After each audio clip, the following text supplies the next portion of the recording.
Kepada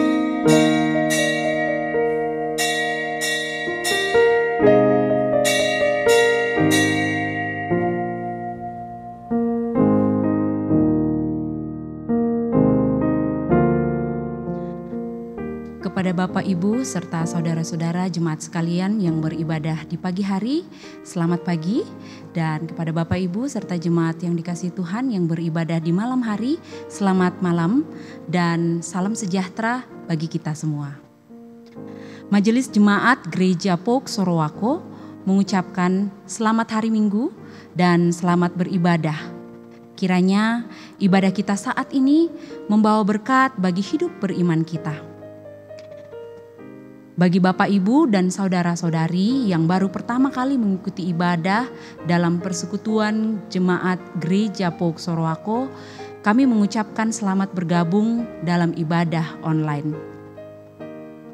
Baik, jemaat yang dikasihi Tuhan, untuk mengawali ibadah pada saat ini, saya mengajak jemaat berdiri.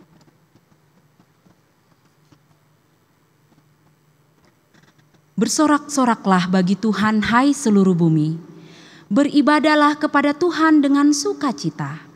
Datanglah ke hadapannya dengan sorak-sorai. Ketahuilah bahwa Tuhanlah Allah.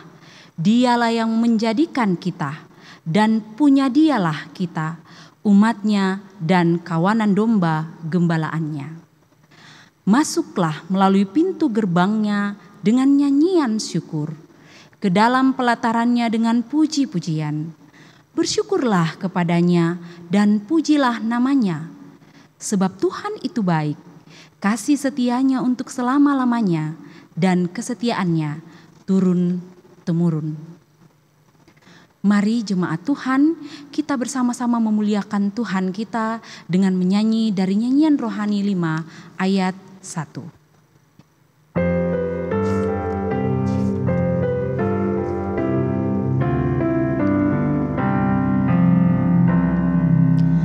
Hai makhluk Allahu besar, bernyanyilah dan bergemar, haleluya, haleluya. Nyanyian baru angkatlah, pujian dari dunia, puji Allah sedekahlah, haleluya, haleluya, haleluya. Kita tabiskan ibadah kita. Dalam nama Bapa, Putra, dan Roh Kudus. Amin. Hormat bagi Bapa serta Anak dan Roh Kudus, seperti pada permulaan, sekarang ini, dan selama-lamanya. Amin. Kasih karunia dan damai sejahtera dari Allah Bapa kita menyertai kita sekalian. Dan menyertai saudara juga. Amin. Jemaat disilakan duduk. Mari bersama-sama jemaat Tuhan, kita memuliakan Tuhan dengan nyanyian rohani 11 ayat yang pertama.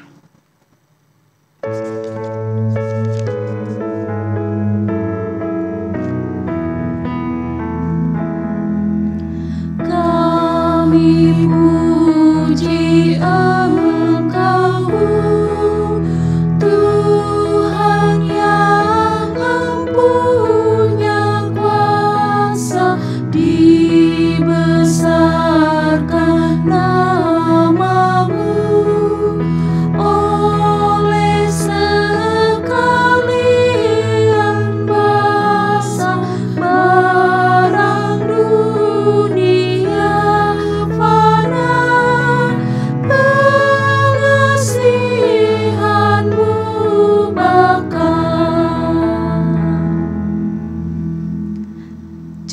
yang dikasihi Tuhan, yang menjadi ayat pembimbing kita dalam ibadah saat ini terdapat dalam kitab Matius 5 ayat 13 hingga ayatnya yang ke-16. Matius 5 ayat 13 hingga ayatnya yang ke-16 yang berkata, "Kamu adalah garam dunia. Jika garam itu menjadi tawar, dengan apakah ia diasinkan?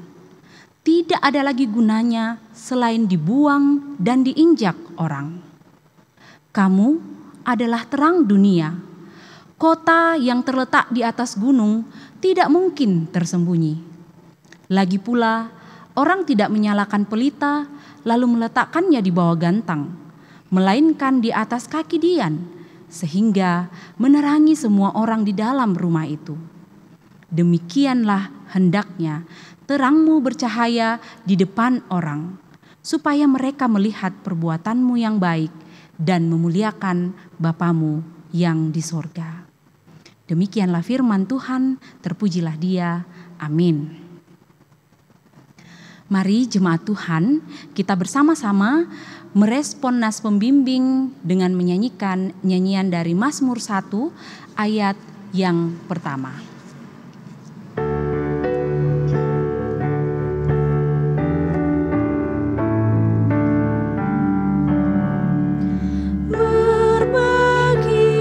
Berbahagialah yang di jalannya tak ikut orang fasik dunia. Berbahagialah yang tiada duduk dengan perhimpunan pengolok-olok dan menggemari hukum Allahnya, dan siang malam memikirkannya.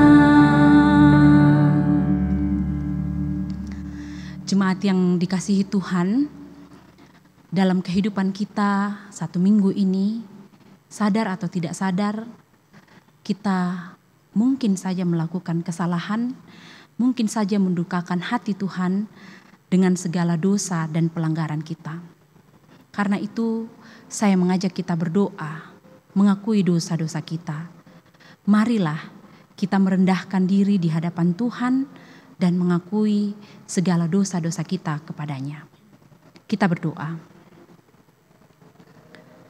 Bapa kami yang Maha Kudus, kami datang memohon ampun kepadamu atas segala dosa yang telah kami perbuat di keseharian kami terhadap teman, orang tua, dan orang-orang terdekat kami, baik yang sengaja maupun tidak sengaja, melalui pikiran, tutur kata, dan perbuatan kami. Kami memohon ampun apabila perbuatan-perbuatan kami telah menyakiti hati Tuhan dan sesama kami. Kami juga memohon ampun apabila seringkali kami iri hati, kami benci, dan menaruh dendam hingga matahari terbenam. Kiranya Bapa berkenan mengampuni dan membaharui hidup kami. Terima kasih ya Bapa. Dalam nama Tuhan Yesus kami berdoa. Amin. Jemaat yang dikasihi Tuhan, bagi setiap orang yang telah mengaku dosa dengan tulus dan rendah hati di hadapan Allah, sekarang mari kita bersama-sama mendengarkan berita kepastian tentang anugerah Allah sebagaimana tertulis dalam kitab 2 Korintus 5 ayat 21.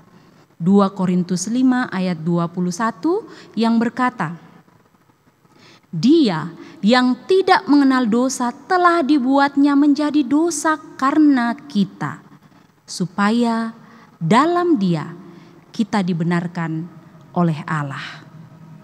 Mari dengan hati yang penuh sukacita karena anugerah pengampunan dosa dari Allah, saya mengajak kita menyanyikan nyanyian pujian dari nyanyian rohani 137 ayat yang pertama.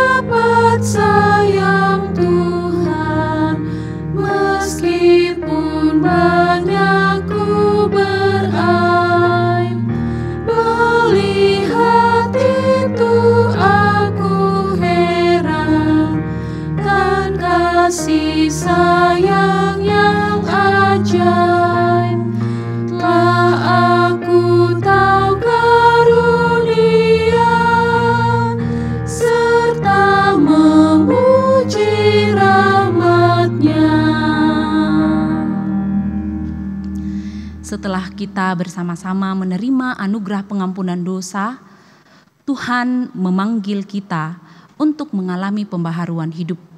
Karena itu, saya mengajak jemaat sekalian berdiri untuk menerima hukum Tuhan sebagai amanat hidup baru yang tertulis dalam kitab Matius 22 ayat 37 hingga ayatnya yang ke-40. Matius 22 ayat 37 hingga ayatnya yang ke-40 yang berkata demikian. Jawab Yesus kepadanya, "Kasihilah Tuhan Allahmu dengan segenap hatimu dan dengan segenap jiwamu dan dengan segenap akal budimu. Itulah hukum yang terutama dan yang pertama. Dan hukum yang kedua yang sama dengan itu ialah, kasihilah sesamamu manusia seperti dirimu sendiri. Pada kedua hukum inilah tergantung seluruh hukum Taurat dan kitab para nabi." Mari jemaat Tuhan, saya mengajak kita menyatakan kesanggupan menerima hukum Tuhan dengan menyanyi dari nyanyian Mazmur 19 ayat yang ketiga.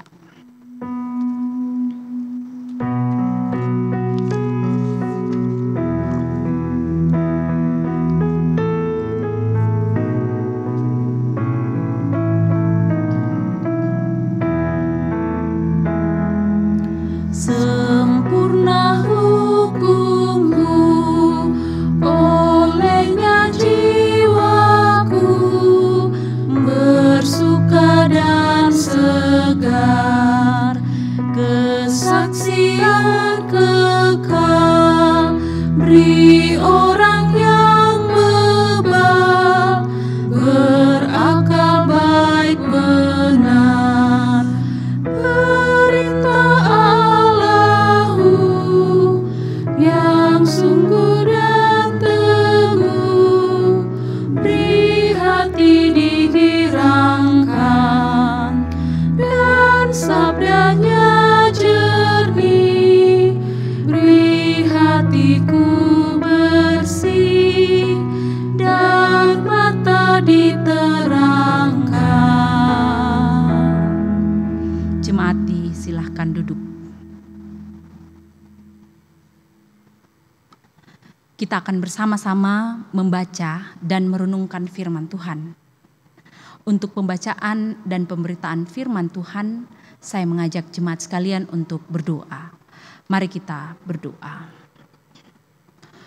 Firman-Mu Tuhan adalah pelita bagi kaki kami dan terang bagi jalan kehidupan kami. Dan karena itu ya Bapa, kami akan datang bersama-sama membaca, merenungkan firman-Mu. Sehingga apa yang kami baca dan renungkan saat ini boleh menjadi suluh, pedoman, terang bagi kami dalam menjalani kehidupan kami, ya Tuhan. Berfirmanlah ya Tuhan, karena kami anak-anak-Mu siap mendengarkan firman-Mu. Di dalam nama Tuhan Yesus Kristus kami berdoa. Amin.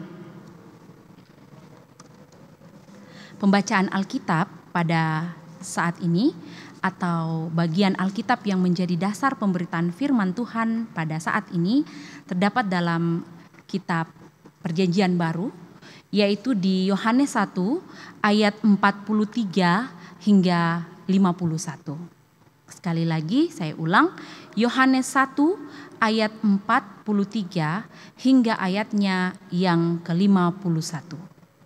Judul keseluruhan perikop ini adalah Murid-murid Yesus yang pertama. Pada keesokan harinya, Yesus memutuskan untuk berangkat ke Galilea. Ia bertemu dengan Filipus dan berkata kepadanya, "Ikutlah aku." Filipus itu berasal dari Betsaida, kota Andreas dan Petrus. Filipus bertemu dengan Natanael dan berkata kepadanya, "Kami telah menemukan Dia yang disebut oleh Musa dalam kitab Taurat dan oleh para nabi, yaitu Yesus, anak Yusuf dari Nazaret." Kata Natanael kepadanya, mungkinkah sesuatu yang baik datang dari Nazaret? Kata Filipus kepadanya, mari dan lihatlah. Yesus melihat Natanael datang kepadanya, lalu berkata tentang dia, lihat, inilah seorang Israel sejati, tidak ada kepalsuan di dalamnya. Kata Natanael kepadanya, bagaimana engkau mengenal aku? Jawab Yesus kepadanya, sebelum Filipus memanggil engkau, aku telah melihat engkau di bawah pohon ara. Kata Natanael kepadanya, Rabi, engkau anak Allah, engkau raja orang Israel. Yesus menjawab, katanya, karena aku berkata kepadamu, aku melihat engkau di bawah pohon ara, maka engkau percaya? Engkau akan melihat hal-hal yang lebih besar daripada itu. Lalu kata Yesus kepadanya, aku berkata kepadamu, sesungguhnya engkau akan melihat langit terbuka dan malaikat-malaikat Allah turun naik kepada Anak Manusia. Demikianlah firman Tuhan, dan yang disebut berbahagia adalah orang-orang yang mendengarkan firman Tuhan dan memelihara serta melaksanakannya dalam kehidupan sehari-hari. Haleluya. Haleluya, haleluya, haleluya.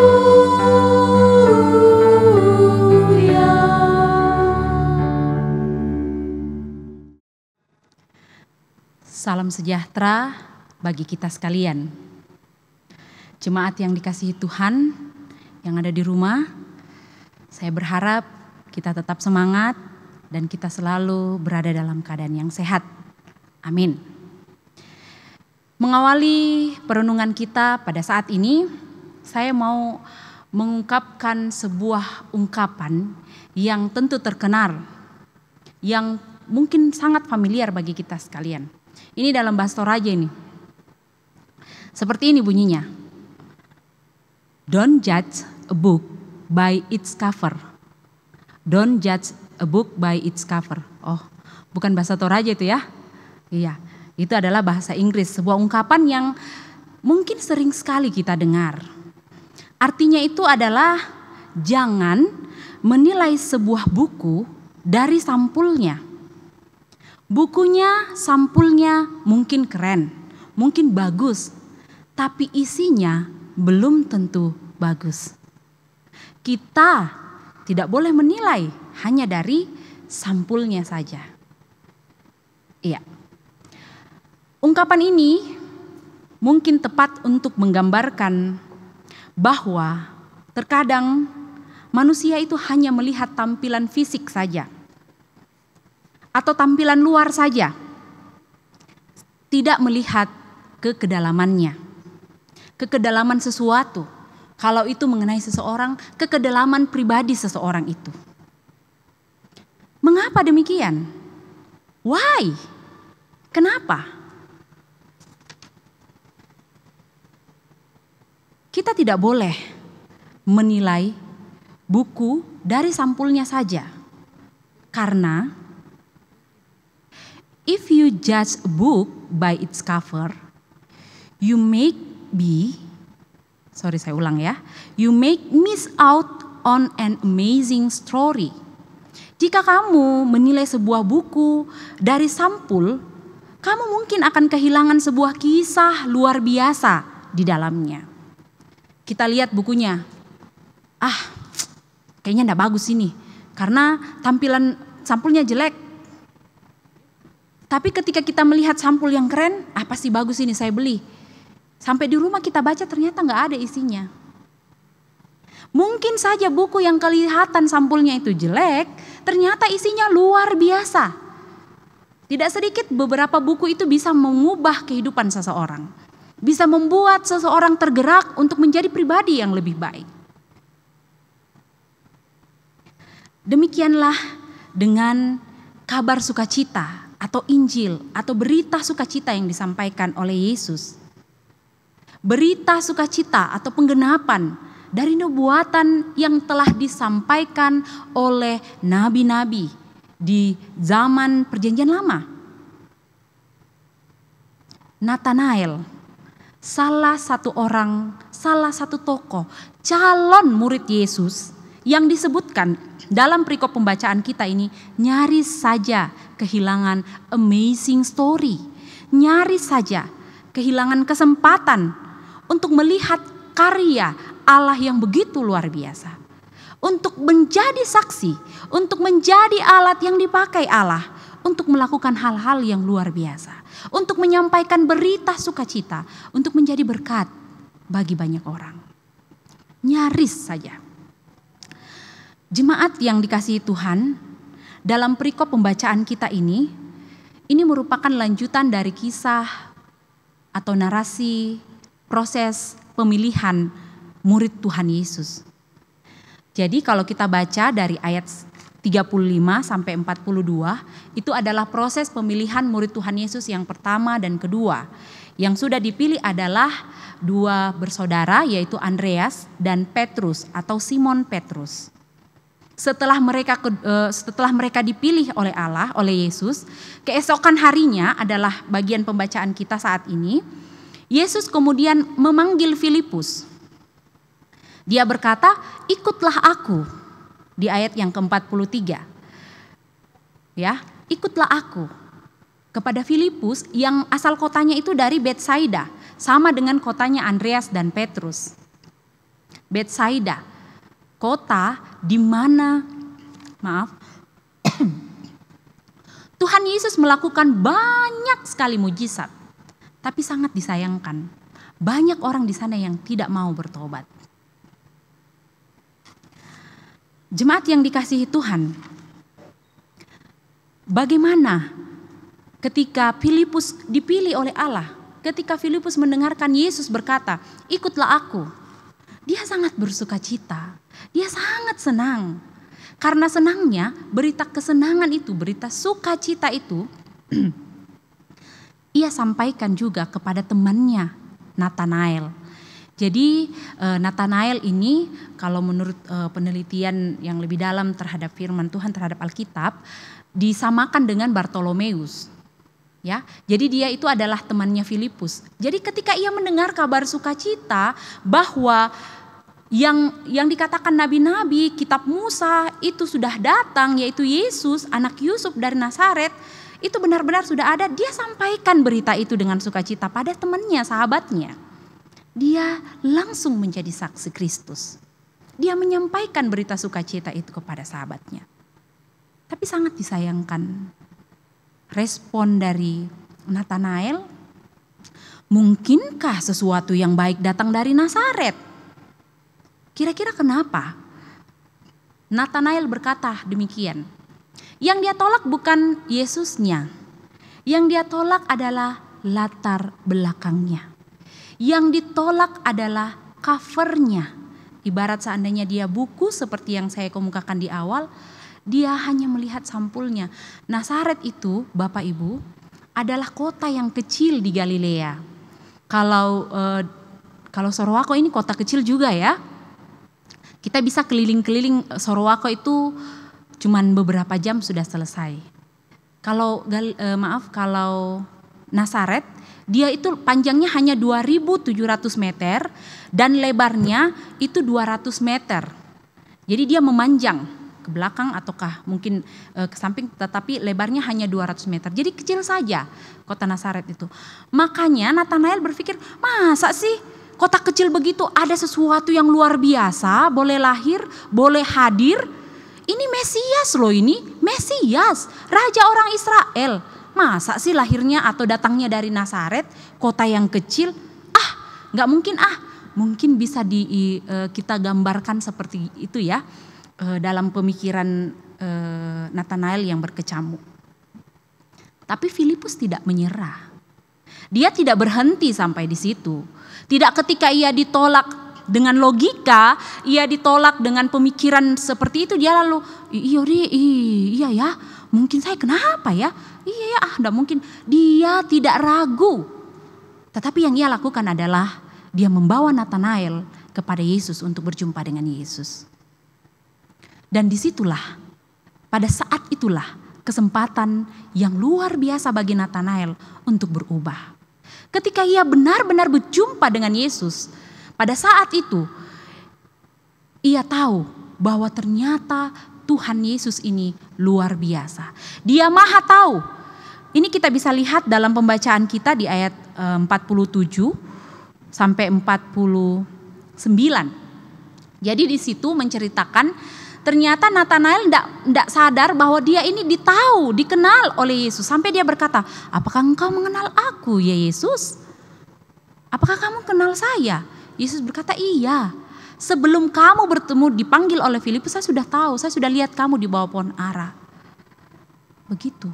Dan itu membuat Natanael lalu berkata dengan mulutnya sendiri, Rabi, itu artinya guru. Artinya Natanael pada waktu itu juga langsung memutuskan, dia adalah guru saya. Dia benar. Baru satu kata ya, Rabi. Setelah itu dia mengakui bahwa Yesus, engkau anak Allah. Rabi, engkau anak Allah. Engkau Raja Israel. Itu keluar dari mulut Natanael setelah ia berjumpa dengan Yesus. Karena pemberitaan Injil, karena kesaksian yang pantang menyerah dari seorang Filipus, murid Yesus. Dan kemudian Natanael menjadi murid Yesus yang berikutnya. Tidak sampai di situ saja, jemaat yang dikasihi Tuhan. Yesus masih melanjutkannya. Yesus mengatakan, Natanael, mungkin seandainya kita menggunakan bahasa sehari-hari, bisa saja seperti ini nih. Natanael, yang kamu lihat itu belum seberapa. Jika kamu percaya aku, jika kamu mengikut aku, maka kamu akan melihat hal yang lebih daripada itu. Lebih dari apa? Dari kemahatauan Yesus. Masih banyak hal yang akan kamu lihat. Itu yang dikatakan Yesus. Bahkan Yesus mengatakan, aku berkata kepadamu di ayat yang ke-51, sesungguhnya engkau akan melihat langit terbuka dan malaikat-malaikat Allah turun naik kepada anak manusia. Ini kalau kita lihat bagian ayat ini akan mengingatkan kita dengan kisah Yakub. Maksud saya Yakub di saat dia sedang tidur dan bergumul, lalu dia bermimpi melihat tangga yang melihat malaikat turun naik. Seperti itu. Maksudnya kamu akan melihat karya Allah, karya Yesus anak manusia yang dijanjikan itu dan telah tergenapi dengan luar biasa. Itu yang dikatakan Yesus. Jemaat yang dikasihi Tuhan, dari kisah pemilihan murid Yesus yang kita lihat saksikan bersama, pemilihan dua murid selanjutnya setelah Andreas dan Simon Petrus, yaitu pemilihan Filipus dan Natanael, kita boleh menyaksikan beberapa hal. Saya mencatat ada 3 poin yang bisa kita lihat dari peristiwa ini. Yang pertama, Allah yang memilih umatnya, bukan kita yang memilih Allah. Kita bukan berharga karena kita memilih Allah, bukan. Tetapi kita menjadi berharga karena Allah memilih kita. Saya berharga bukan karena saya yang memilih Allah, tapi saya berharga karena Allah yang memilih saya. Maka kita sering melihat dan mendengar dalam Alkitab bahwa ada yang dikatakan demikian. Banyak yang dipanggil, tetapi sedikit yang dipilih. Banyak yang dipanggil, tetapi sedikit yang terpilih. Apakah kita mau mengimani bahwa saya dan kita semua jemaat yang dikasihi Tuhan yang ada di rumah, mengimani bahwa saya dan saudara-saudara sekalian, Bapak Ibu yang dikasihi Tuhan sekalian adalah umat Allah yang dipilih oleh Allah. Apakah kita mengaminkannya? Saya mengaminkannya. Amin. Saya percaya bahwa saya adalah orang yang dipilih Allah. Saya percaya bahwa saat ini saya dipilih Allah untuk memberitakan firman Tuhan, mendapat kesempatan yang indah memberitakan firman Tuhan pada saat ini. Meskipun mungkin lewat handphone dilihatnya, lewat laptop, televisi, secara online, tapi saya percaya. Saya percaya bahwa ada bagian firman Tuhan yang akan menjadi bagian hidup kita, yang kita dapatkan pada saat ini. Jadi Allah yang memilih kita, bukan kita. Maka bersyukurlah jika kita merasakan bahwa Allah memilih kita. Amin. Amin. Itu yang pertama. Yang kedua, panggilan dan pemilihan Allah tidak dilihat dari tampangnya. Oh, karena panjang-panjang rambutnya ini kayak Ibu Uci, lurus, hitam, pilih dia. Oh, karena dia sekolah di teologi, pilihlah dia. Oh, karena dia dari kecil nakal, pilihlah dia. Tidak. Allah tidak melihat dari covernya. Pemilihan dan pemanggilan Allah tidak berdasarkan pada kelebihan, tetapi berdasarkan pada kemauan dan kesetiaan dalam melakukan tugas panggilan Allah. Saya katakan, oh saya Kristen dari kecil. Saya rajin ikut menyanyi. Tapi apakah kita mau melakukan itu karena atau untuk kemuliaan Allah? Tapi apakah kita setia mengerjakan tugas pelayanan yang diberikan kepada kita atau tidak? Tugas panggilan dari Allah atau tidak? Itu dia yang dipakai Allah untuk memilih dan memanggil kita. Dan yang ketiga, setiap orang, iya, jadi 1 dan 2 ini ya, kalau Allah yang memilih muridnya, tadi kita lihat, kalau mau dilihat-lihat, Simon Petrus, saya kembali sedikit ya, Simon Petrus, Andreas dan Filipus dari Betsaida, dan tempat di mana Yesus melakukan banyak mujizat, tapi tempat yang paling sedikit orang bertobat. Sehingga bisa dikatakan, ini banyak orang-orang yang tidak mau bertobat ini di sana. Tapi Tuhan memilih 3 orang ini. Kemudian Nathanael yang jelas-jelas bertanya, mungkinkah ada sesuatu yang hebat dari Nazaret? Tapi Tuhan memilih dia. Mengapa? Karena Tuhan tahu mereka ini akan aku pakai menjadi alatku, mereka akan setia dan mau memberitakan firman Tuhan. Yang ketiga, setiap orang yang percaya kepada Yesus sebagai anak Allah adalah anak-anak Allah. Amin. Amin. Kita percaya, saya dan kita yang percaya Yesus sebagai Tuhan dan Juru Selamat kita adalah anak-anak Allah. Tetapi anak-anak Allah yang mau siap untuk dibentuk, siap untuk diubah dan ditahirkan, tanpa dipengaruhi oleh keinginan secara harafiah dan keinginan dunia ini. Setiap yang percaya adalah anak-anak Allah yang berjalan bersama Allah. Kalau saya katakan saya anak Allah, maka saya harusnya hidup seperti Allah, menyerupai Allah, mendengarkan Allah sebagai Bapa saya, sebagai Tuhan saya.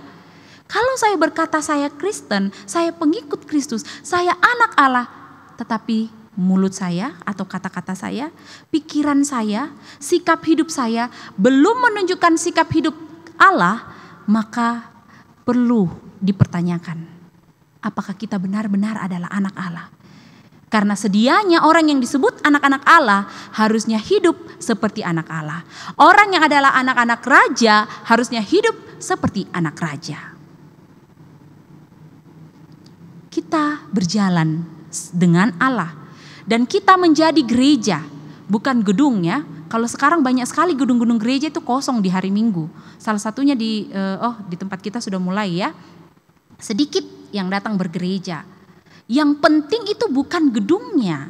Yang penting adalah orangnya. Orang yang ada dalam gedung itu, gereja itu sendiri adalah diri kita sendiri. Apakah kita sebagai anak-anak Allah, sebagai gereja, mau menjadi saksi Allah? Saksi itu, saksi yang benar selalu mengungkapkan kebenaran, bukan dusta. selalu menyatakan apa yang ia rasakan, yang ia lihat, yang ia saksikan, yang ia rasakan dengan benar. Itu saksi. Ini saksinya Allah kita. Anak-anak Allah itu menjadi saksi Allah. Gereja yang menjadi saksi Allah. Maka jemaat Tuhan, saya dan kita sekalian percaya bahwa kita adalah gereja, anak-anak Allah yang harusnya menjadi saksi Allah. 3 bagian itu menjadi pokok perenungan kita atau kesimpulan kita dari kisah dari pemilihan Yesus atas murid-muridnya pada saat ini. Jemaat yang dikasihi Tuhan, lalu apa pesan yang bisa kita ambil dari pembacaan kita pada saat ini? Yang pertama, ingatlah bahwa saya dan kita sekalian adalah gereja, anak-anak Allah, dan karena itu harus hidup seperti anak-anak Allah. Harus menjadi saksi bagi dunia. Wah, dunia terlalu besar. Kita turunkan sedikit bagi bangsa, bagi lingkungan kita, bagi tetangga kita, bagi keluarga kita. Mari menjadi saksi mulai dari yang tempat terkecil. Yang paling sering kita bersama-sama saat ini adalah keluarga kita. Di masa pandemi ini, waktu kesempatan kita bersama keluarga itu banyak. Mari menjadi saksi di tengah-tengah keluarga kita. Bagi dunia ini, bagaimana kita menjadi saksi bagi dunia ini? Apakah yang kita sebarkan adalah saksi, menjadi saksi yang jahat atau menjadi saksi yang benar? Apakah yang kita sebarkan adalah damai sejahtera, berita sukacita, atau bahasa sekarang hoax? Wih, katanya tuh itu COVID, astaga bisa dia bikin kita mati. Astaga, ya memang ada efek yang seperti itu. Tapi maksud saya adalah kita memberitakan hal-hal yang negatif yang semakin membuat orang lain takut. Lalu semakin menjauh daripada Allah. Seharusnya kita membuat orang lain semakin kuat, semakin yakin bahwa Allah itu memang berkuasa dan hanya kepada Dia kita bergantung. Katanya vaksin itu begini, katanya itu berbahaya, belum uji klinik. Saya takut saya tidak mau aduh saya jangan ini Banyak yang putus asa, lalu bunuh diri. Tidak seperti itu. Anak-anak Allah tidak mengenal putus asa. Mengapa? Karena kita punya Allah yang luar biasa. Kalau Allah mengizinkan hal ini, pandemi ini terjadi di dunia ini, untuk semakin memperkokoh bahwa Allah memang benar luar biasa. Kita hanya bisa berserah padanya. Kita hanya bisa menggantungkan hidup kita kepadanya. Dan kalau kita menjadi anak-anak Allah, jadilah saksi yang benar. Itu yang pertama.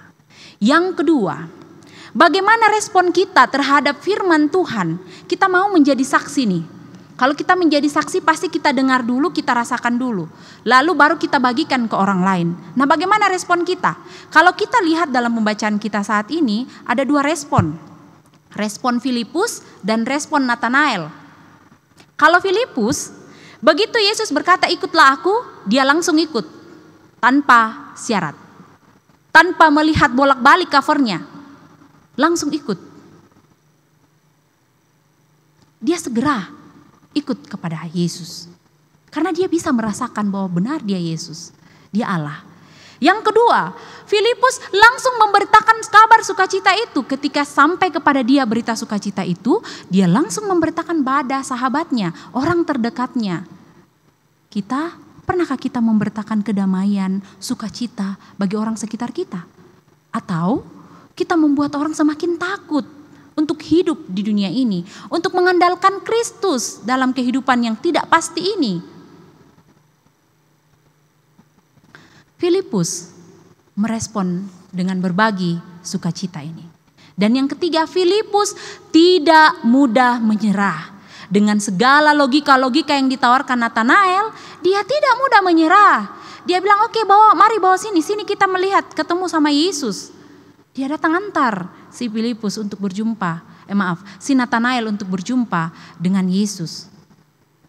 Dan akhirnya apa? Karena Filipus membawa Nathanael, itu menjadi kesempatan bagi Nathanael untuk berubah dan menjadi saksi Kristus, menjadi murid Kristus.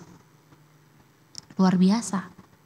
Tugas kita itu memberitakan Injil aja. Jangan berpikir, kan dia lebih pintar. Dia kan lebih tua. Nanti kalau misalnya saya kasih tahu berita sukacita, nanti dia menolak saya, dia tidak suka sama saya.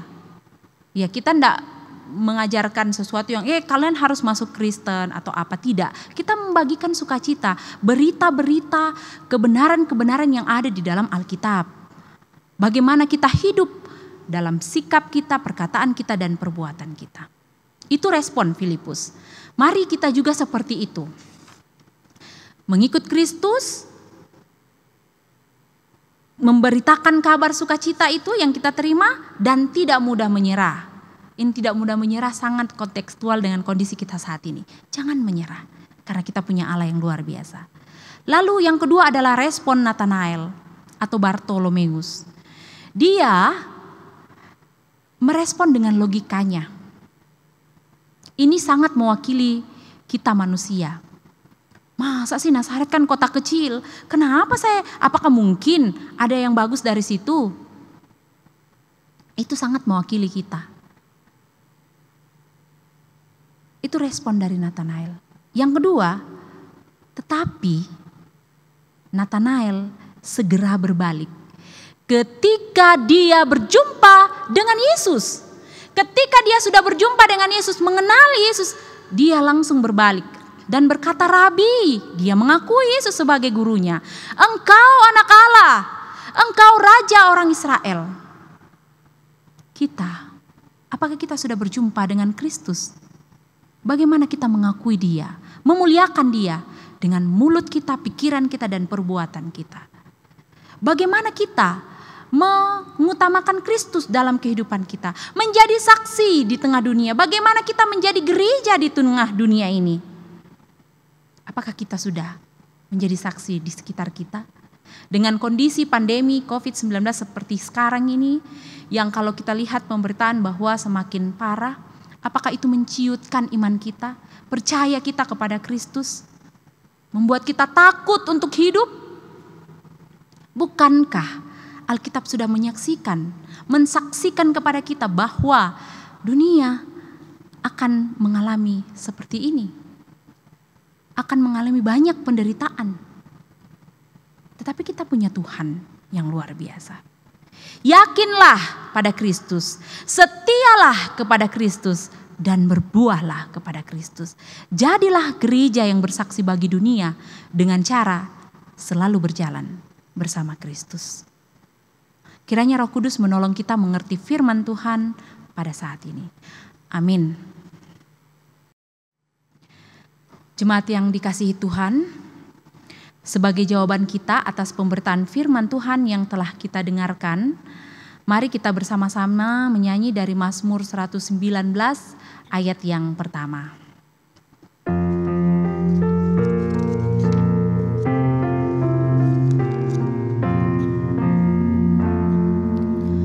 Berbahagialah orang yang benar, yang jalannya menurut hukum Allah, yang hatinya selalu bergemar, hendak mencari Tuhan sedekahlah, yang sukanya yang terlebih besar memelihara kesaksian Allah. Jemaat Tuhan, saya mengajak kita sekalian untuk berdiri dan dalam persekutuan dengan semua orang percaya di segala waktu dan tempat, kita bersama-sama mengikrarkan pengakuan iman Nisea Konstantinopel. Mari kita mulai. Aku percaya kepada satu Allah, Bapa yang Maha Kuasa, pencipta langit dan bumi, segala yang kelihatan dan yang tidak kelihatan, dan kepada satu Tuhan, yaitu Yesus Kristus, Anak Allah yang tunggal, yang lahir dari Sang Bapa sebelum ada segala zaman.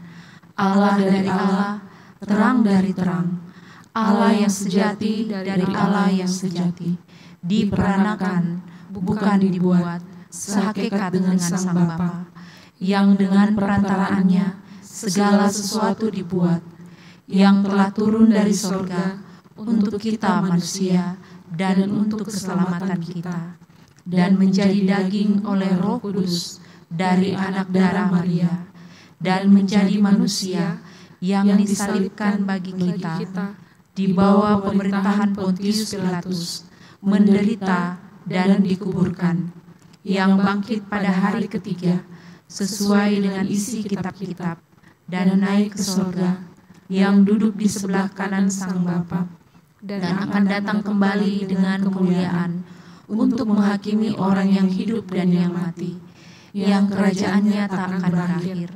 Aku percaya kepada Roh Kudus, yang menjadi Tuhan dan yang menghidupkan, yang keluar dari Sang Bapa dan Sang Anak, yang bersama-sama dengan Sang Bapa dan Sang Anak, disembah dan dimuliakan, yang telah berfirman dengan perantaraan para nabi. Aku percaya satu gereja yang kudus dan am dan sasuli. Aku mengaku satu baptisan untuk pengampunan dosa. Aku menantikan kebangkitan orang mati dan kehidupan di zaman yang akan datang. Amin.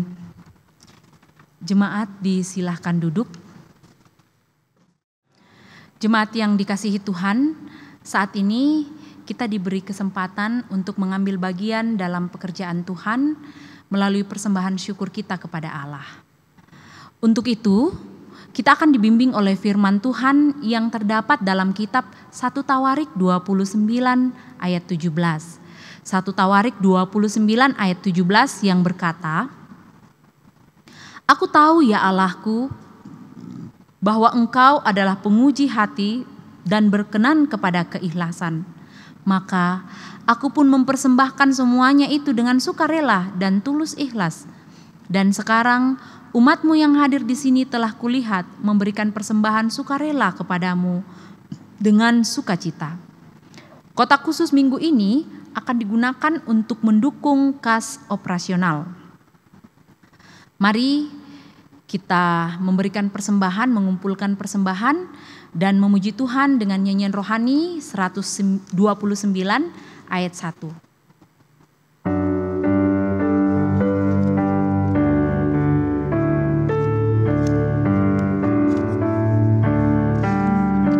Karunia baik semua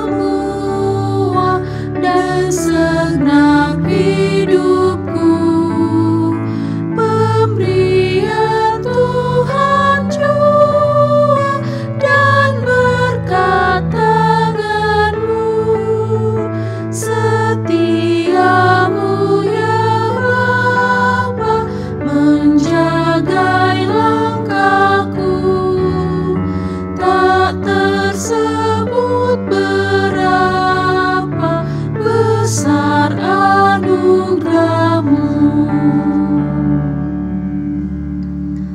Kita akan bersama-sama berdoa untuk persembahan dan juga berdoa syafaat yang akan diakhiri dengan doa Bapa kami. Mari kita tenang, kita sehati untuk berdoa syafaat. Kita berdoa. Betapa banyak berkat Tuhan bagi kehidupan kami. Kami merasakan kasih Tuhan dalam hidup kami. Kami merasakan pemeliharaan Tuhan atas hidup kami dan keluarga kami. Dan karena itu Tuhan kami bersyukur kepadamu. Kami mau bersyukur melalui persembahan yang telah kami berikan bersama-sama saat ini. Kiranya Tuhan berkenan atasnya. Benarkan hati kami ketika kami mempersembahkan persembahan ini ya Tuhan. Dan biarlah persembahan ini berbau harum bagi Tuhan. Biarlah ucapan syukur kami ini Tuhan terima. Saat ini ya Bapa, kami bersama-sama berdoa syafaat. Kami berdoa untuk gereja kami, Pauk Sorowako. Kami berdoa untuk kedua pendeta kami, Ibu Pendeta Cing dan Bapak Pendeta Musa. Sertai mereka, beri kesehatan, beri kekuatan, keteguhan dalam memimpin kami, menuntun kami domba-domba-Mu ya Tuhan. Biarlah mereka boleh Tuhan berkati dalam kehidupan mereka, sehingga boleh menjadi gembala kami di tengah-tengah jemaat kami ini Tuhan. Segala pergumulan kehidupan mereka pun kami percaya Tuhan akan menolong mereka. Kami juga bersama-sama berdoa untuk seluruh majelis gereja, pengurus OIG, pekerja di gereja ini Tuhan, pelayan-pelayan di jemaat ini Tuhan. Kami mohon Tuhan memeliharakan kami. Beri kami kesetiaan, beri kami keteguhan untuk melakukan dan mengerjakan tugas pelayanan kami masing-masing ya Tuhan. Berkenanlah kiranya Tuhan atas apa yang kami kerjakan. Layakkan kami untuk melayani Tuhan. Perlengkapi kami untuk melayani Tuhan. Pelayan-pelayan majelis gereja, pengurus OIG, setiap yang bekerja di dalam gereja kami ini Tuhan mau berkati. Biarlah pelayanan ini menjadi berkat bagi sesama. Dan boleh menjadi berkat bagi kehidupan kami pribadi lepas pribadi. Allah Bapa yang baik, kami berdoa untuk setiap program-program yang direncanakan dilaksanakan dalam gereja kami.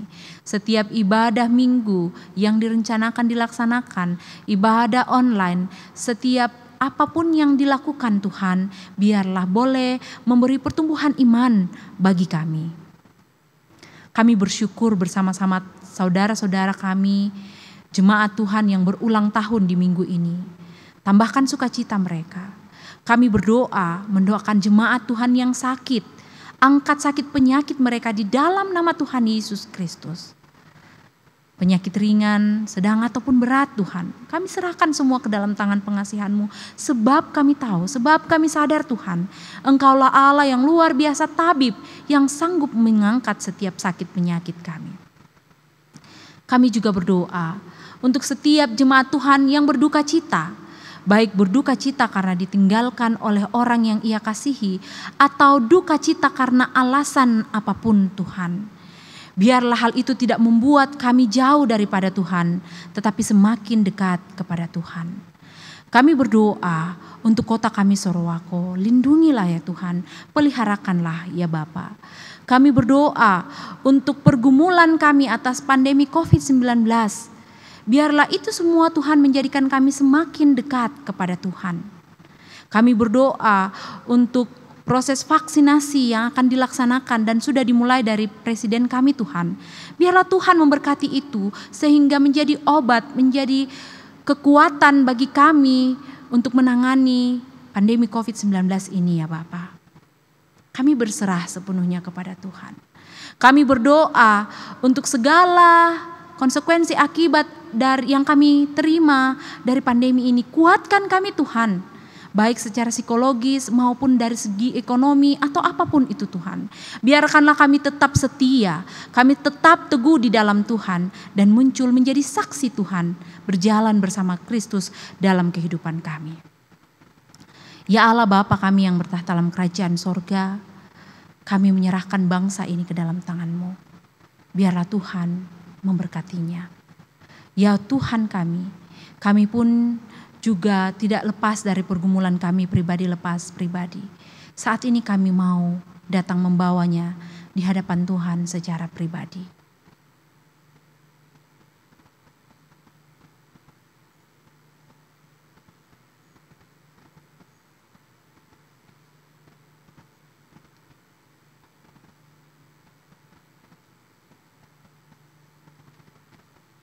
Tuhan, dengarkan doa kami untuk orang-orang dekat kami. Tuhan, dengarkan pergumulan kami secara pribadi. Tuhan, dengarkan doa-doa kami ya Bapa. Ajar kami untuk setia menanti setiap jawaban dari doa kami. Kami percaya Allah kami adalah Allah yang luar biasa. Dengarkan doa kami Tuhan, sebab kami berdoa di dalam nama Tuhan Yesus Kristus yang mengajar kami berdoa bersama-sama demikian. Bapa kami yang di surga, dikuduskanlah nama-Mu, datanglah kerajaan-Mu, jadilah kehendak-Mu di bumi seperti di surga. Berikanlah kami pada hari ini makanan kami yang secukupnya, dan ampunilah kami akan kesalahan kami, seperti kami juga mengampuni orang bersalah pada kami. Dan janganlah membawa kami ke dalam pencobaan, tetapi lepaskan kami daripada yang jahat, karena Engkaulah yang mempunyai kerajaan dan kuasa dan kemuliaan sampai selama-lamanya. Amin. Jemaat yang dikasihi Tuhan, menjelang akhir ibadah ini, mari jemaat berdiri dan kita bersama-sama memuji Tuhan dengan nyanyian rohani nomor 165 ayat 1.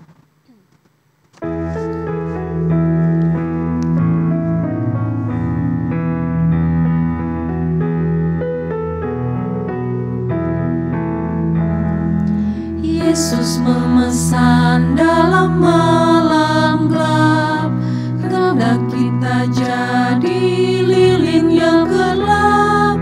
Akan hormat Tuhan bercahayalah, anak masing-masing di sudutnya.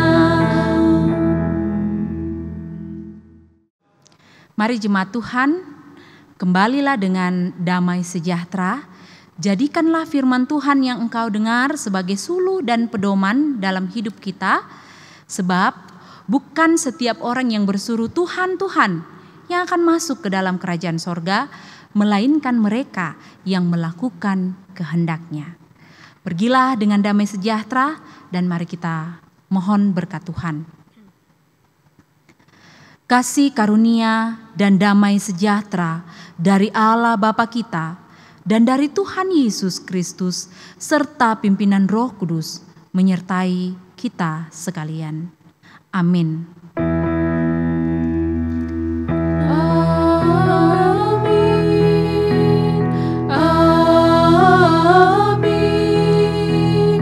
Amin. Sebelum kita mengakhiri ibadah ini, mari kita memuliakan Tuhan dengan nyanyian rohani 86 ayat 1 dan ayat yang keempat.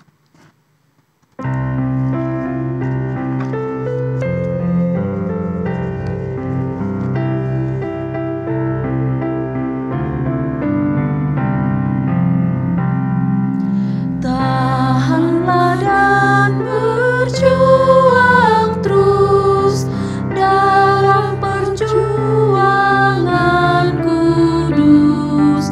Kristuslah pokok kuatmu dan kemenanganmu tentu.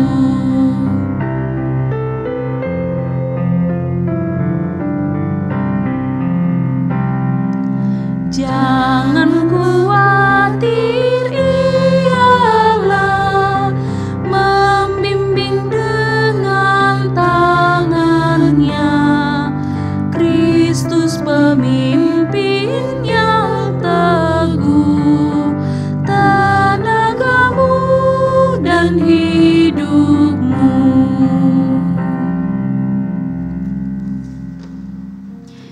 Jemaat silakan duduk. Demikianlah ibadah kita pada saat ini. Selamat hari Minggu. Tuhan Yesus memberkati kita.